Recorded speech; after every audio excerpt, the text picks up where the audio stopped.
When Arbenz became president of Guatemala, the country was very much under the thumbs of United Fruit Company, the big international corporations. And Arbenz ran on this ticket that says, we want to get the land back to the people.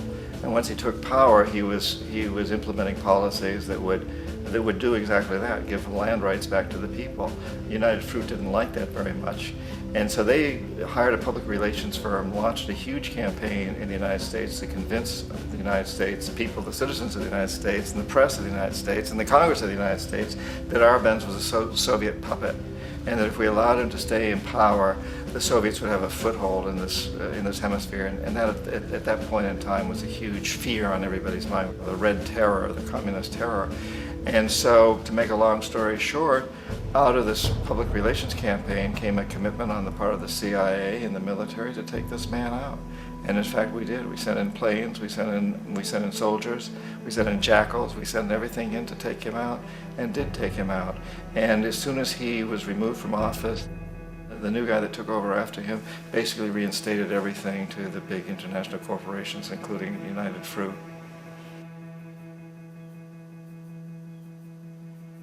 Ecuador for many, many years had been ruled by pro-US dictators, often relatively brutal. Then it was decided that they were going to have a truly democratic election. Jaime Roldos ran for office. And his main goal, he said, as president would be to make sure that Ecuador's resources were used to help the people. And he won, overwhelming, by more votes than anybody had ever won anything in Ecuador. And he began to implement these policies to make sure that the profits from oil went to help the people. Well, we didn't like that in the United States. I was sent down as one of several economic hitmen to change Roldos, to corrupt him, to bring him around, to let him know, okay, you can get very rich, you and your family, if you play our game, but if you continue to try to keep these policies you've promised, you're going to go. He wouldn't listen. He was assassinated. As soon as the plane crashed, the whole area was cordoned off. The only people allowed in were U.S. military from a nearby base and some of the Ecuadorian military. When an investigation was launched, two of the key witnesses died in car accidents before they had a chance to testify. A lot of very, very strange things that went on around the assassination of Jaime Roldos.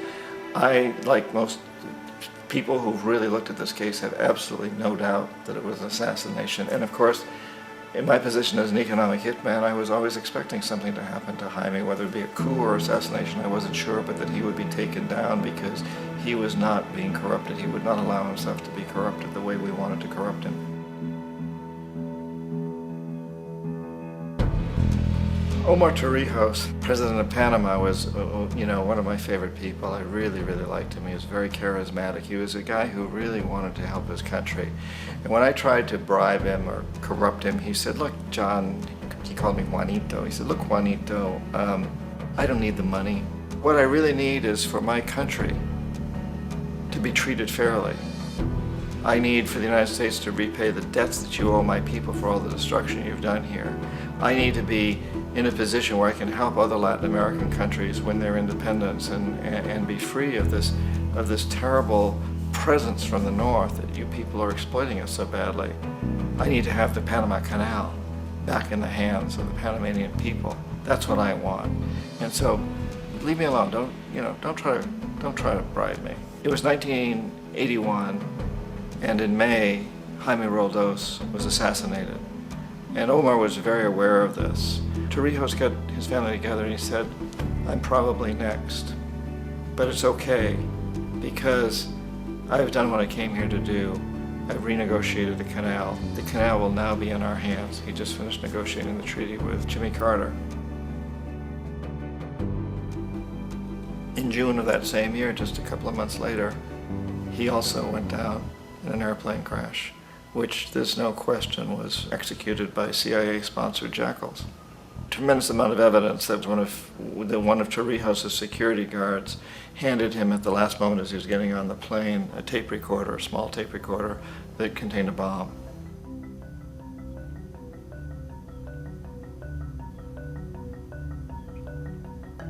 It is interesting to me how this system has continued pretty much the same way for years and years and years, except the economic hitmen have got better and better and better. Then we come up with, very recently, what happened in Venezuela. In 1998, Hugo Chavez gets elected president, following a long line of presidents who had been very corrupt and basically destroyed the economy of the country. And Chavez was elected amidst all that. Chavez stood up to the United States, and he's done it primarily demanding that Venezuelan oil be used to help the Venezuelan people. Well, we didn't like that in the United States. So in 2002, a coup was staged, which there's no question in my mind, and most other people's minds, that the CIA was behind that coup.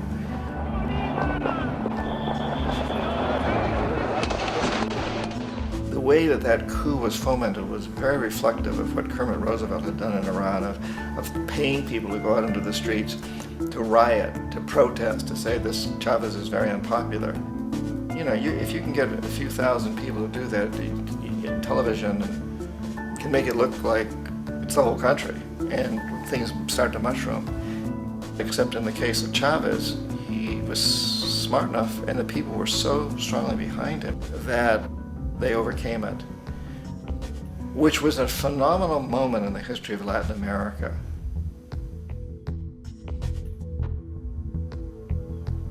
Iraq actually is a perfect example of the way the whole system works. So we economic hitmen are the first line of defense. We go in and we try to corrupt governments and get them to accept these huge loans, which we then use as leverage to basically own them.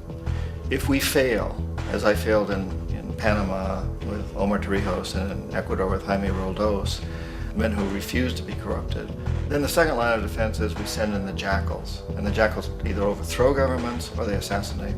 And once that happens and a new government comes in, and boy, it's going to toe the line, because the new president knows what will happen if he doesn't. In the case of Iraq, both of those things failed. Economic hitmen were not able to get through to Saddam Hussein. We tried very hard. We tried to get him to accept a deal very similar to what the House of Saud had accepted in Saudi Arabia, but he wouldn't accept it. And so the jackals went in to take him out. They couldn't do it. His security was very good. After all, he had one time worked for the CIA. He'd been hired to assassinate a former president of Iraq and failed, but he knew the system. So in '91, we send in the troops and we take out the Iraqi military. So we assume at that point that Saddam Hussein is going to come around. We could have taken him out, of course, at that time, but we didn't want to. He's the kind of strong man we like. He controls his people. We thought he could control the Kurds and keep the Iranians in their border and keep pumping oil for us. And that once we took out his military, now he's going to come around. So the economic hitmen go back in the 90s without success. If they'd had success, he'd still be running the country. We'd be selling him all the fighter jets he wants and everything else he wants. But they couldn't, they didn't have success. The jackals couldn't take him out again, so we sent the military in once again, and this time we did the complete job and took him out, and in the process created for ourselves some very, very lucrative construction deals. We had to reconstruct a country that we'd essentially destroyed, which is a pretty good deal if you own construction companies, big ones. So, you know, Iraq shows the three stages. The economic hitmen failed there, the jackals failed there, and as a final measure, the military goes in. And in that way, we've really created an empire, but we've done it very, very subtly. It's clandestine. All the empires of the past were built on the military, and everybody knew they were building them. So the British knew they were building them, the French, the Germans, the Romans, the Greeks. And they were proud of it, and they always had some excuse, like spreading civilization, spreading some religion, something like that. But they knew they were doing it. We don't. The majority of the people in the United States have no idea that we're living off the benefits of a clandestine empire, that today there's more slavery in the world than ever before. And then you have to ask yourself, well, if it's an empire, then who's the emperor? Obviously, our presidents of the United States are not emperors. An emperor is someone who's not elected, doesn't serve a limited term, and doesn't report to anyone, essentially. So you can't classify our presidents that way. But we do have what I consider to be the equivalent of the emperor, and it's what I call the corporatocracy. The corporatocracy